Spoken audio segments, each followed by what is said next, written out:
আসসালামু আলাইকুম। শুরু করছি মাস্কুলোস্কেলেটাল সিস্টেমের প্রথম লেকচার। এই লেকচারে আমরা রোটেটর কাফ মাসেল নিয়ে পড়ব এবং কিছু বেসিক কনসেপ্ট নিয়ে জানব। তাহলে এখানে আমরা ফার্স্ট এড বইটা ইউজ করছি, আর ফার্স্ট এড বইয়ের মধ্যে যে খালি জায়গা রয়েছে সেখানে এক্সট্রা ইনফরমেশনগুলো লিখে রাখবেন, আর আলাদা নোট করার দরকার নেই। আর বাকি সব ইনফরমেশন ফার্স্ট এড বই থেকেই বলবো। তাহলে প্রথমে কি রয়েছে আমাদের রোটেটর কাফ মাসেল।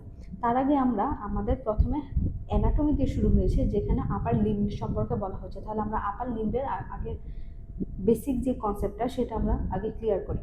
তাহলে এটা আমি একটা আপার লিম্বের ছবি এঁকেছি। তাহলে আপার লিম্বের মধ্যে আমাদের হাতের যে প্রথম অংশটা, যেটা আমি এখন মার্ক করছি, এই প্রথম যে অংশটা এটাকে বলা হচ্ছে আর্ম। আর আর্মের পরের যে অংশটা, অর্থাৎ এখান থেকে এই পর্যন্ত, এই অংশটাকে বলা আমাদের ফোর আর্ম। আর্মের পরে যেটা থাকবে সেটা হচ্ছে আমাদের ফোর আর্ম। ফোর আর্মের পরের বাকি অংশটা হচ্ছে আমাদের হ্যান্ড। এখন আমি গ্রিন কালার দিয়ে যে মার্ক করছি, এই জায়গায় থাকে আমাদের শোল্ডার জয়েন্ট। তারপরে যে অংশটা আমি মার্ক করেছি এখানে থাকে আমাদের কি এলবো জয়েন্ট, আর এই পাশে নিচের দিকে সেটা হচ্ছে আমাদের রিস্ট জয়েন্ট। তাহলে আমরা শোল্ডার জয়েন্টের মধ্যে চার ধরনের মাসেল মিলে একটা কাফ তৈরি করে, অর্থাৎ রোটেটর কাফ বলে, যেটা এই শোল্ডার জয়েন্টের বিভিন্ন মুভমেন্টে হেল্প করে। তাছাড়া শোল্ডার জয়েন্টের মধ্যে আমরা কি জানি, হিউমেরাসের যে হেডটা গ্লিনয়েড ক্যাভিটিতে লাগানো থাকে, অর্থাৎ স্ক্যাপুলার গ্লিনয়েড ক্যাভিটির সাথে হিউমেরাসের হেড এখানে অ্যাটাচ হয়। তাহলে এই অ্যাটাচ হওয়ার জন্য, এই জায়গাটাকে আরো মজবুত করার জন্য আমাদের রোটেটর কাফ মাসেলগুলো হেল্প করে। তাহলে আমরা আসি আমাদের আসার পরে আমরা কি করছি এখন, রোটেটর কাফ মাসেল। প্রথমে বলেছি যে রোটেটর কাফ মাসেল কি করছে, আমাদের শোল্ডার জয়েন্টের বিভিন্ন মুভমেন্টে হেল্প করছে। এখন রোটেটর কাফ মাসেল হিসেবে যে মাসেলগুলো রয়েছে, প্রথমে রয়েছে যে supraspinatus muscle, supraspinatus, then infraspinatus, টেরিস্পাইনার এন্ড দ্য সাবস্ক্যাপুলারিস। এগুলো হচ্ছে আমাদের মাসেলের নাম। তাহলে মাসেলের নামগুলো মনে রাখার জন্য ফার্স্ট এড একটা নিউমোনিক্স দিয়েছে, আমরা যদি সেটা দেখি এখানে কি বলেছে, যে SIT আর হচ্ছে S সিটস দিয়ে বলেছে আমরা এই নামটা মনে রাখবো। আপনারা চাইলে এটাও ইউজ করতে পারেন, বা আমি আরেকটা নিউমোনিক্স দিচ্ছি যেটা আমাদের পরবর্তীতে হেল্প করবে, আমি এটা ক্লাসের লাস্টে বলবো। ঠিক আছে, তাহলে এখন আমরা যদি দেখি যে এই মাসেলের কোন মাসেলকে কোন নার্ভগুলো সাপ্লাই দিচ্ছে। প্রথমে যে সুপ্রাস্পাইনাটাস মাসেল রয়েছে, তার নামের সাথে মিল রয়েছে কি, একে সাপ্লাই দিবে হচ্ছে সুপ্রা স্কেপুলার নার্ভ, সুপ্রা স্কেপুলার নার্ভ, আর এটাকে সুপ্রা স্পাইনাটাস মাসেল। এখন সুপ্রা স্পাইনাটাস মাসেল, ইনফ্রাস্পাইনাটাস মাসেল, এগুলো কি আমরা জানি। আমাদের যদি আমাদের স্কেপুলা হয়, স্কেপুলার মধ্যে একটা স্পাইন থাকে, তাই না? স্কেপুলার মধ্যে যে স্পাইনটা থাকে, সেই স্পাইনের উপরের দিকে যে মাসেলটা থাকে, আমি এখন আকাশি কালার দিয়ে আমি মার্ক করছি, এখানে যে মাসেলটা থাকে এই মাসেলটার নাম হচ্ছে সুপ্রাস্পাইনাটাস মাসেল, মানে স্পাইনের উপরে। আর যেই মাসেলটা আমি অরেঞ্জ কালার দিয়ে মার্ক করি, যেই মাসেলটা কি স্পাইনের নিচে রয়েছে, সেই মাসেলটাকে বলে কি ইনফ্রাস্পাইনাটাস মাসেল। আর এই দুই মাসেলকে সাপ্লাই দেয় যে নার্ভ, তার নাম হচ্ছে সুপ্রা স্ক্যাপুলার নার্ভ। এখন আসি যে টেরিস মাইনর মাসেলকে সাপ্লাই দেয় হচ্ছে এক্সিলারি নার্ভ। এখন এক্সিলারি নার্ভ আরেকটা গুরুত্বপূর্ণ বা ইম্পর্টেন্ট একটা মাসেলকে সাপ্লাই দেয়, সেটা আমরা মনে রাখবো, এটা কি ডেলটয়েড মাসেল। এটা সম্পর্কে আমরা পরে পড়বো। তারপরে কি সাবস্ক্যাপুলারিসের জন্য যে নার্ভ সাপ্লাই, সেটা কি upper and lower scapular nerve, subscapular nerve একে সাপ্লাই দেবে। তাহলে নামের সাথে কিন্তু ওরও নার্ভ সাপ্লাই এটা মিল রয়েছে। এটা এখানে ছিল সুপ্রা, এটা হচ্ছে সুপ্রা স্ক্যাপুলার, এটা হচ্ছে সাব স্ক্যাপুলার, আর নামটা হচ্ছে কি সাবস্ক্যাপুলারিস। এবার আমরা আসি যে হাতের মধ্যে আমাদের শোল্ডার জয়েন্টে যে কি কি মুভমেন্ট হতে পারে। প্রথমে হচ্ছে ফ্লেকশন। ফ্লেকশন মানে কি, এখানে ফ্লেকশন মানে কি ভাঁজ করা। যদি আমরা এলবো জয়েন্টের দিকে দেখি, যদি এটা কারো হাত হয়, হাতটা যখন এভাবে ভাঁজ করবে সেটাকে কি বলবে, ফ্লেকশন। তেমনি ভাবে হাতটাকে যখন এক্সটেন্ড করবে সেটাকে কি বলবে। প্রথমে যে ছবিটা আমরা দেখতে পাচ্ছি, এখানে শোল্ডার জয়েন্টের ফ্লেকশন দেখানো হয়েছে। এখন ফ্লেকশন বলতে যদি আমরা একদম সহজ ভাষায় বলি, ফ্লেকশন কি, এখানে হচ্ছে হাতটাকে সে সামনের দিকে এবং উপরের দিকে নিবে। ধরুন কাউকে আমরা স্টপ বলার সময় অথবা সামনে কিছু ধরতে যাওয়ার সময় আমরা হাতটাকে যে পজিশনে নিই, সেটা কি এখানে ফ্লেকশন। তারপর যেটা এক্সটেনশন মানে এখানে কি হাতটাকে পিছনের দিকে নিবে, সেটা হচ্ছে এখানে এক্সটেনশন শোল্ডার জয়েন্টের। এবার আসি যে internal rotation and external rotation.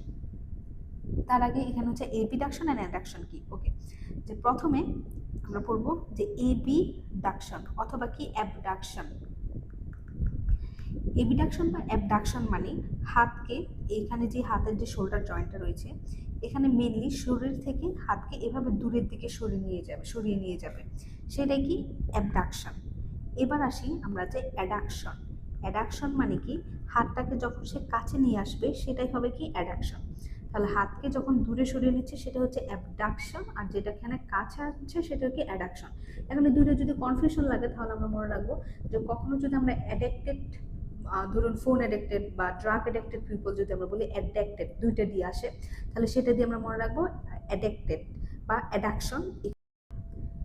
এরপরে দুইটা ফিগার, একটা হচ্ছে ইন্টারনাল রোটেশন আর একটা হচ্ছে এক্সটার্নাল রোটেশন। এখানে আই দিয়ে লেখানো হয়েছে, এখানে ই লেখা হয়েছে। এখন ইন্টারনাল রোটেশনের আরেকটা নাম হচ্ছে ইন্টারনাল মানে কি ভিতরের দিকে, তাহলে এর আরেকটা নাম হচ্ছে মিডিয়াল রোটেশন, মিডিয়াল রোটেশন। আর অন্যদিকে যেটা হচ্ছে এক্সটার্নাল রোটেশন, এক্সটার্নাল মানে কি বাহিরের দিকে, এর নাম হচ্ছে কি ল্যাটারাল রোটেশন, ল্যাটারাল রোটেশন। তাহলে এখানে আসলে কি হয়, ধরুন এটা যদি কারো হাত হয়, হাতটাকে, এটা হচ্ছে তার শরীর, হাতটাকে তার শরীরের দিকে হচ্ছে রোটেট করবে, যেটা সেটাই কি মিডিয়াল দিকে রোটেট করছে, অর্থাৎ মিডিয়াল রোটেশন। তারপর হাতকে যখন সে বাইরের দিকে রোটেট করবে সেটা হচ্ছে কি ল্যাটারাল রোটেশন বা এক্সটার্নাল রোটেশন। আমরা ফিগারের দিকে যদি দেখি, হাতকে এখানে ভিতরের দিকে রোটেট করছে আর এখানে কি বাইরের দিকে রোটেট করছে। তাহলে এগুলো হচ্ছে আমাদের শোল্ডার জয়েন্টের যে মুভমেন্টগুলো সেগুলো। তারপর আমরা যদি এখানে আসি যে সুপাইনেশন আর প্রোনেশন কি। সুপাইনেশন মানে যখন আমাদের এই যে হাতের এই তালুর অংশটা কি থাকবে, উপরের দিকে থাকবে, উপরের দিকে মুখ করে থাকবে, সেটা হচ্ছে সুপাইনেশন। তাহলে এই মুভমেন্টটা আমরা যখন করবো সেই মুভমেন্টটাকে বলছে কি সুপাইনেশন, অর্থাৎ 0 ডিগ্রি অবস্থায় থেকে, প্রথমে 0 ডিগ্রির অবস্থায় দেখুন, সেখান থেকে সে হাতটাকে এদিকে রোটেট করলো, অর্থাৎ হাতের তালুর অংশটা উপরের দিকে থাকবে, সেটাই কি সুপাইনেশন। এবার তালুর অংশটা নিচের দিকে নেওয়ার জন্য যে মুভমেন্টটা, সেটাকে কি বলছে প্রোনেশন। তাহলে সুপাইনেশন আর প্রোনেশন এটা আমরা সাথে মনে রাখবো। এরপরে যদি আমরা এক একটা করে মাসেলকে নিয়ে পড়ি, প্রথমে রয়েছে সুপ্রাই স্পাইনাটাস মাসেল। সুপ্রাই স্পাইনাটাস মাসেলের কাজ যদি কি পড়ি, সবগুলো মাসেলের কাজ আর হচ্ছে কিছু নিউমোনিক্স, এগুলো আমি লাস্টে একসাথে বলবো। এখন আমরা আগে ডিটেলসে ভিতর থেকে পড়ি। তো প্রথমে কি আছে যে সুপ্রাই স্পাইনাটাস মাসেল। এই সুপ্রাই স্পাইনাটাস মাসেল কি এবিডাকশন বা অ্যাবডাকশন করবে। এখন এবিডাকশন মানে কি, হাতকে, এই যে আমরা যদি এই চিত্রটাতে দেখি, এই যে এবিডাকশন মানে কি হাতকে এখানে দূরে দূরে সরিয়ে নিচ্ছে। তবে আমরা মনে রাখবো সুপ্রাই স্পাইনাটাস মাসেল এবিডাকশন করো কতটুকু, আমরা যদি ডাকি, এটা যদি কারো বডি হয়, এটা যদি তার হাত হয়, হাতকে এবিডাকশন করছে। এখানে যে 0 থেকে যে 15 ডিগ্রি পর্যন্ত যে এবিডাকশনটা, অর্থাৎ এবিডাকশন শুরু হওয়ার যে কাজটা, সেটা সুপ্রাই স্পাইনাটাস মাসেল করে দেয়, কিন্তু বাকি কাজটা কিন্তু অন্য মাসেল করে। তাহলে কোন একটা পেশেন্ট আপনার কাছে আসলো, এসে বলল, ডাক্তার যে আমি তো হাত, কেউ যদি আমাকে হাতটা একটু উপরে তুলে দেয়, তারপর বাকি অংশ আমি উপরে তুলতে পারি, কিন্তু একা একা আমি হাতকে উপরে তুলতে পারি না, তখন আমরা বুঝবো কি এই পেশেন্টের কি সুপ্রাই স্পাইনাটাস মাসেলের সমস্যা হয়েছে বা সেখানে কোনো ইনজুরি হয়েছে বা এই মাসেলটা কাজ করছে না। তাহলে 0 থেকে 15 ডিগ্রি অ্যাবডাকশন করার জন্য যে মাসেলটা কাজ করে তার নাম কি সুপ্রা স্পাইনাটাস মাসেল। এখন রোটেটর কাফ মাসেলের মধ্যে যদি কোনো রোটেটর কাফের মধ্যে যদি কোনো ইনজুরি হয়, যদি বলি মোস্ট কমন, সব থেকে বেশি ইফেক্টেড হবে কোন মাসেলটা, সেটা হচ্ছে সুপ্রা স্পাইনাটাস মাসেল। তাহলে এগুলো জেনে আমাদের কি লাভ, মানে কোনটা সব থেকে বেশি মোস্ট কমন, এগুলো জেনে আমাদের লাভ কি, যখন কোনো একটা পেশেন্ট আসবে, যে পেশেন্ট যখন তার সিমটম, সাইন সিমটম এগুলো আমরা দেখব, তখন আমরা সবার প্রথমে সেই জিনিসটা বিবেচনা করব যেটা হচ্ছে মোস্ট কমন হয়।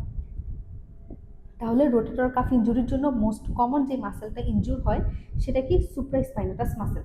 এখন এই মাসেলটা কি কিভাবে ইনজুরি হতে পারে, যদি মাসেল কম্প্রেশন হয় বিটুইন দ্য অ্যাক্রোমিয়াল প্রসেস, এটা কি একটা আমাদের স্ক্যাপুলার একটা পার্ট, স্ক্যাপুলাতে থাকে এই প্রসেসটা, acromial process and the head of the হিউমেরাসে যদি এই মাসেলের কি হয়, মাসেলটা যদি কম্প্রেস হয়, তারপরে সাব অ্যাক্রোমিয়াল যে স্পেস থাকে, একটা স্পেস যেটাকে আমরা স্ক্যাপুলাতে আমরা দেখতে পাই, বা সাব অ্যাক্রোমিয়াল যে স্পেস থাকে, সেখানে যদি ইমপিঞ্চ হয়, এখন ইমপিঞ্চ মানে হচ্ছে সিভিয়ার কম্প্রেশন, ইমপিঞ্চ হলে মাসেলের যে ট্যান্ডনটা থাকে সেই ট্যান্ডনে ইনফ্লামেশন হয়, আর পরবর্তীতে কি হবে, ট্যান্ডোনিটিস হবে।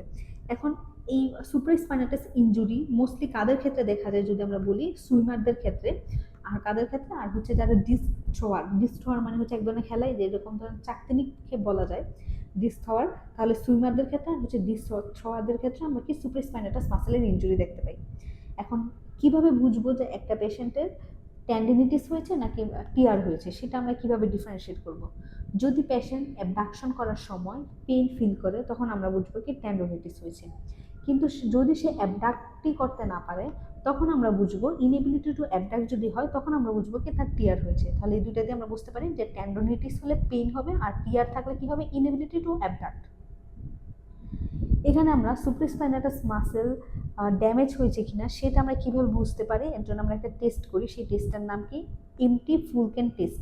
এমটি ফুলকেন টেস্ট কি? ধরুন আপনি একটা ক্যানের মধ্যে কোনো একটা কিছু খেলেন, খাওয়ার পরে ক্যানের নিচে ধরুন একটু জিনিস আছে, একটু জুস বা যেটা খেয়েছেন সেটা নিচে একটু পড়ে আছে। সেটা চেক করার জন্য আপনি কি করবেন? ক্যানটাকে অবশ্যই উল্টো করার সময় আপনার হাতটা কেমন হবে? আপনার যে থাম ফিঙ্গারটা, যেটা দিয়ে আপনি ক্যানটাকে এইভাবে ধরেছিলেন, সেই থাম ফিঙ্গারটা কোথায় চলে আসবে? সেটা নিচের দিকে চলে আসবে। তাহলে এজন্য এই টেস্টটার নাম হচ্ছে এমটি ফুলকেন টেস্ট। তাহলে এই থাম ফিঙ্গারটা যে নিচের দিকে চলে আসলো, এটা এখানে কাজে আসবে। তাহলে এই টেস্টটা কিভাবে করা হয়? এই টেস্টটা করা হয়, প্রথমে আমরা পেশেন্টকে বলবো যে আপনি আর্ম আউট করেন, মানে আপনার আর্মটাকে কি করবেন? 90 ডিগ্রি অ্যাবডাকশন করবেন। 90 ডিগ্রি অ্যাবডাকশন করার পরে আমরা পেশেন্টকে বলবো, 2 নম্বরে আমরা কি করবো? পেশেন্টকে বলবো যে আপনি 30 ডিগ্রি যেন সে তার তার ফরওয়ার্ডে নিয়ে আসে। প্রথমে 90 ডিগ্রি অ্যাবডাকশন করবে, দেন 30 ডিগ্রি ফরওয়ার্ডে নিয়ে আসবে। এরপরে হচ্ছে থাম ডাউন করবে। থাম ডাউন মানে কি? তার যে ফিঙ্গারটা আছে, যে থাম ফিঙ্গারটা, যে আমরা এমটি ফুলকেন টেস্টের মধ্যে যখন দেখিয়েছি তখন তার আমরা এখানে যদি দেখি যে তার থামটাকে নিচের দিকে থাকবে। থাম ডাউন করার পর এক্সামিনার তার হাতের উপর প্রেশার দেবে। প্রেশার দেওয়ার পরে যদি কি হবে? সে পেন ফিল করবে। এখন যদি পেশেন্ট পেন ফিল করে, তখন আমরা বুঝবো কি মাসেলের মধ্যে কি সুপ্রা স্পাইনাটাস মাসেলের মধ্যে ড্যামেজ আছে। আর যদি পেন ফিল না করে, তখন আমরা বুঝবো এই মাসেল না, অন্য কোনো মাসেল বা অন্য কোনো তার প্রবলেম আছে। তাহলে এই এমটি ফুলকেন টেস্টে আমরা কি দেখতে পাই? যে সুপ্রাস্পাইনাটাস মাসেলের সমস্যা কিনা সেটা আমরা দেখতে পাই। তাহলে এটা হচ্ছে সুপ্রাস্পাইনাটাস মাসেল, এটা খুব ইম্পর্টেন্ট একটা মাসেল। এরপরে আমরা হচ্ছে পরের মাসেলগুলো করবো। তাহলে সুপ্রাস্পাইনাটাস মাসেলের যদি বলি মেন কাজ কি, সেটা কি? অ্যাবডাকশন করে 0 থেকে 15 ডিগ্রি পর্যন্ত। আর এটা কাদের ক্ষেত্রে দেখতে পাই? সুইমারদের ক্ষেত্রে বা ডিস্ট্রয়ারদের ক্ষেত্রে দেখতে পাই। আর এটা হচ্ছে রোটেটর কাফের মধ্যে সব থেকে বেশি যে মাসেলটা ইনজুর হয় সেটা হচ্ছে সুপ্রাস্পাইনাটাস মাসেল। আর এই মাসেলের ড্যামেজ হয়েছে কিনা সেটা আমরা কোন পরীক্ষার মাধ্যমে দেখি? এমটি ফুলকেন টেস্টের মাধ্যমে দেখি। এরপরে আমরা তখন তো অ্যাবডাকশন নিয়ে পড়লাম। এখন অ্যাবডাকশন করার জন্য কি কি মাসেল আমাদের কাজ করে? অ্যাবডাকশন বা এবিডাকশন, যেভাবে বলে কমফর্ট করেন, বা এবিডাকশন যদি বলি যে সুপ্রাস্পাইনাটাস মাসেল কতটুকু করলো? 0 থেকে 15 ডিগ্রি করলো। তাহলে বাকিটুকু কোন মাসেল করবে? তাহলে আমরা যদি একটা শরীর রাখি, ধরুন এটা হচ্ছে কারো বডি, এই বডির মধ্যে 0 থেকে 15 ডিগ্রি কি করলো? সুপ্রাস্পাইনাটাস মাসেল। এরপরে 90 ডিগ্রি পর্যন্ত, 90 ডিগ্রি যাওয়ার জন্য যে কাজটা, এটা করবে হচ্ছে ডেলটয়েড মাসেল। 15-র পর থেকে 90 ডিগ্রি পর্যন্ত বাকি কাজটা কে করবে? ডেলটয়েড মাসেল করবে। এরপর আরেকটা মাসেল রয়েছে, এখন ডেলটয়েড মাসেলের যদি নার্ভ সাপ্লাই আসে, সেই নার্ভ সাপ্লাইটা কি? এক্সিলারি নার্ভ এখানে সাপ্লাই দিবে। তারপর যেটা হচ্ছে ট্রাপিজিয়াস মাসেল। ট্রাপিজিয়াস মাসেল 90 ডিগ্রির পরে যতটুকু অ্যাবডাকশন করবে, 90 ডিগ্রির পরে যতটুকু অ্যাবডাকশন করবে সেটা করবে কি? Trapezius muscle and the serratus anterior muscle. এখন ট্রাপিজিয়াস মাসেল, তাহলে আমরা যদি চিত্রে দেখি, এখন এই হাতটা কোথায় যাবে? আর উপরের দিকে চলে যাবে, 90 ডিগ্রি থেকে বেশি হবে। তাহলে ট্রাপিজিয়াস মাসেলের মধ্যে যে নার্ভটা সাপ্লাই দেয় তার নাম কি? এক্সিলারি স্পাইনাল নার্ভ আর অ্যাক্সেসরি স্পাইনাল নার্ভ। আর হচ্ছে স্যারেটাস অ্যান্টেরিয়র মাসেলের মধ্যে সাপ্লাই দেবে কি? Thoracic long thoracic nerve. এখন যদি আমরা দেখি যে আমরা এটাকে কিভাবে মনে রাখবো, এখন ফার্স্ট এড খুবই মজাদার একটা নিউমোনিক্স দিয়েছে, সল্ট। সল্ট অর্থাৎ SALT, পড়ার মধ্যে লবণ নিয়ে আসছে, তাহলে কি? SALT। এসে মানে হচ্ছে স্যারেটাস অ্যান্টেরিয়র, এলতে হচ্ছে লং লং, টিতে হচ্ছে কি? Thoracic nerve. তাহলে লং থোরাসিক নার্ভ। এরপর আমরা দেখবো যে ইনফ্রাস্পাইনাটাস মাসেল নিয়ে আমরা বলবো। এখন ইনফ্রাস্পাইনাটাস মাসেল কাদের ক্ষেত্রে হবে? ইনফ্রাস্পাইনাটাল মাসেল হচ্ছে ওভারহেড থ্রো যখন করে, যেমন টেনিস প্লেয়াররা যখন ওভারহেড থ্রো করবে, তাদের ক্ষেত্রে আমরা কি? ইনফ্রাস্পাইনাটাস মাসেলের ইনজুরি দেখতে পাবো। অথবা পিঞ্চিং ইনজুরি। পিঞ্চিং ইনজুরি যে টেনিস খেলার সময় যেভাবে যেভাবে কাজ করে, তখন কি হবে? পিঞ্চিং, এটাকে বলছে যে পিঞ্চিং ইনজুরি। তাহলে এটা কখন হয়? ইনফ্রাস্পাইনাটাস মাসেল। এখন ইনফ্রাস্পাইনাটাস মাসেলের যে কাজ, সেটা কি? সেটা হচ্ছে কি? External rotation. এক্সটার্নাল রোটেশনের আরেকটা নাম হচ্ছে ল্যাটারাল রোটেশন। এরপর আরেকটা লিস ইম্পর্টেন্ট একটা মাসেল, যেটা কি? টেরিসপাইনাল মাসেল। টেরিসপাইনাল মাসেল কি করে? LA করে। LA মানে কি? LA মানে হচ্ছে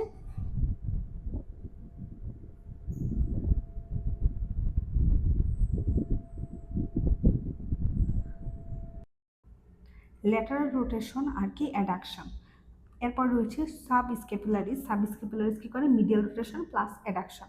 এখন আমরা মনে রাখবো যে ইনারভেটেড অল মাসেলস আর ইনারভেটেড প্রাইমারিলি বাই C5 থেকে C6 পর্যন্ত। এরপর আমরা এগুলো সবগুলোকে কিভাবে একসাথে মনে রাখতে পারি, তাহলে মনে রাখার জন্য একটা ছন্দ নিয়ে আসছি যে কি সুপ্রাস্পাইনাটাস যে মাসেলটা সেটাকে আমরা মনে রাখবো সাপ দিয়ে।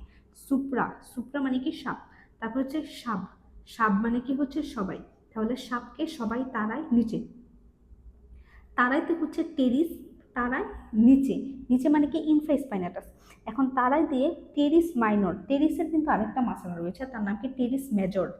তাহলে এখানে কিভাবে বুঝবো যে আমরা এখানে মাইনর হবে, কারণ এই ছন্দের মধ্যে কি আছে একটা নিম্ন শ্রেণীর একটা জিনিস আছে মানে নিচে, তাহলে মাইনর মানে কি ছোট। তো এভাবে আমরা মনে রাখবো টেরিসের সাথে কি আসবে মাইনর আসবে, সাপকে সবাই তারাই নিচে। এবার আমরা দেখি যে সুপ্রাস্পাইনাটাস মাসেল আমরা বলেছিলাম কি করে এবিডাকশন করে, সাব স্ক্যাপুলার মাসেল কি করে মিডিয়াল রোটেশন অ্যান্ড অ্যাডাকশন, আর হচ্ছে এল এ মানে কি ল্যাটার রোটেশন অ্যাডাকশন, আর এলতে হচ্ছে কি ল্যাটার রোটেশন করে। তাহলে এগুলো এখানে সংক্ষেপে লিখেছি, তাহলে এর জন্য আমরা একটা ছন্দ মনে রাখবো কি আব্বু মালা লয়, লয় মানে হচ্ছে কি নেওয়া, তাহলে ধরুন আব্বু হচ্ছে মালা নিচ্ছে, তাহলে এটা দিয়ে আমরা প্রত্যেকটা ফাংশন মনে রাখবো আর এদিক দিয়ে আমরা রোটেটর কাফের মাসেলের নামগুলো মনে রাখবো।